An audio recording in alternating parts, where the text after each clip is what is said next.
Az az őszinte szeretet, ami van bennük, az szerintem leírhatatlan. Amikor szaladnak feléd, átölelnek, vigyorognak, csillog a szemük, tele vannak energiával, ami rám is hatással van. Szóval mindig feldobják a napomat, hogyha a gyerekekkel vagyok. Meg ahogy fedezik fel a világot. Mindig kérdeznek, kíváncsiak. Mindig tudunk nekik valami újat mutatni, újat tanítani, és szerintem ez nem csak odafele megy, hogy mi tanítjuk őket, hanem ahogy ők fedezik fel a kis életüket, világukat, úgy mi is tanulunk belőle. Sokszor estem már olyanba, hogy kérdeztek tőlem valamit, és mondtam, most várj egy pillanatot, mert ezt most nekem is át kell gondolnom, vagy fedezzük fel együtt, aztán abból átalakítottunk egy ilyen kis játékot. Na meg hát az őszinteségük, az unokaöcsém volt már, az rám nézett, Bianca, ezt a szint ne hordjad, ez neked nem áll jól. És akkor megkérdeztem, hogy mégis miért. Azt mondta, nagyon sápaszt, próbálj meg egy másik szint, és akkor soroltam, miket kell. Tehát nem félnek kimondani, amit gondolnak, és szerintem ebből mi is tanulhatunk, mert miért nem merjük kimondani, amit érzünk, vagy gondolunk. Hát talán ezek lennének elsősorban.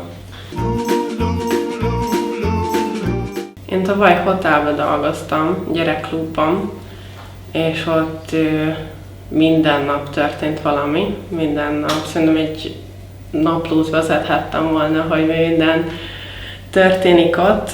És minden nap egy tematikus napot tartottunk, és volt ott egy kisfiú, aki nagyon nem akart csatlakozni, nem akart ott ülni, csapkodott, dobált mindent, hogy nem akar jönni. És próbáltuk rávenni, nyugtatni, hogy ne így viselkedjen, de valahogy nem sikerült, és így idő után odaültem mellé. És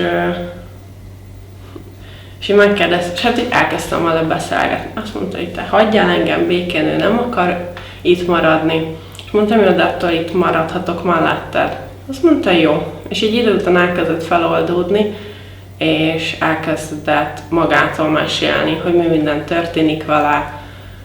Otthon a tesójáról elkezdett mesélni, hogy honnan valósi. És ez így feloldódott, és elértem ezzel azt, hogy egy 10-15 perc múlva azt mondta, hogy megmutatod, hogy mit csináltok ott az asztalnál, hogy szeretne, akkor most már ő is csatlakozni. És ez egy ilyen jó érzés volt nekem, hogy tudtam segíteni a gyereknek kicsit feloldódni, és nem tudom, mi történhetett benne, de hogy ezt így eltűnt, és utána már egész nap nagyon jól érezte magát, és minden nap visszajött a gyerekklubba. Vagy egy másik, az unokaöcsém, ő 1 éves, és volt egy olyan időszak, amikor nagyon nehéz volt elaltatni, és akkor az anyukája jött, hogy hát ő ezt már nem bírja, mondom, gyere, fektesd le ide mellém. Eljátszottam, elkezdett játszani az orrommal, meg minden, és egy 10 perc után úgy bealudt, hogy 2 óráig szunnyasztott, és ez is ilyen jó érzés volt, hogy tudtam segíteni az anyukának is, és hogy a Bobára is ilyen hatással voltam, hogy megnyugodott és aludt egy út. Egyrészt, amikor megszületik a gyerek a családban, egy idő után szerintem a szülőknek nincs annyi idejük egymásra, vagy nincs idő, energia, hogy most kettesben elmenjenek valahova, és szerintem egy családban az is fontos, hogy a szülők megtartsák az egymás közti kapcsolatot, fenntartsák, akár elmennek egyet vacsorázni, vagy sétálni, bármi. És ilyenkor mindig jön a kérdés, hogy a gyereket hova tegyük, vagy éppen a munka úgy jön ki, hogy senki nem tud elmenni a gyerekért.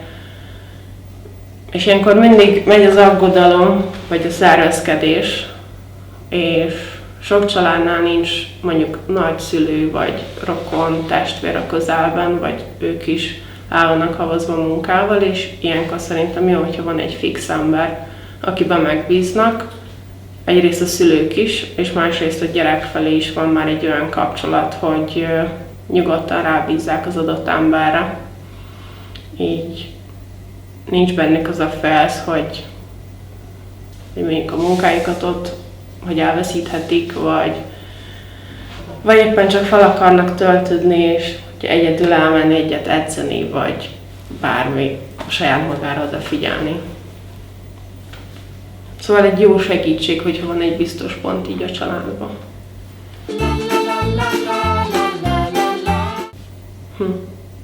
Minden. Én nagy társasjátékos vagyok, de hát ezt inkább ugye az idősebb gyerekekkel lehet már.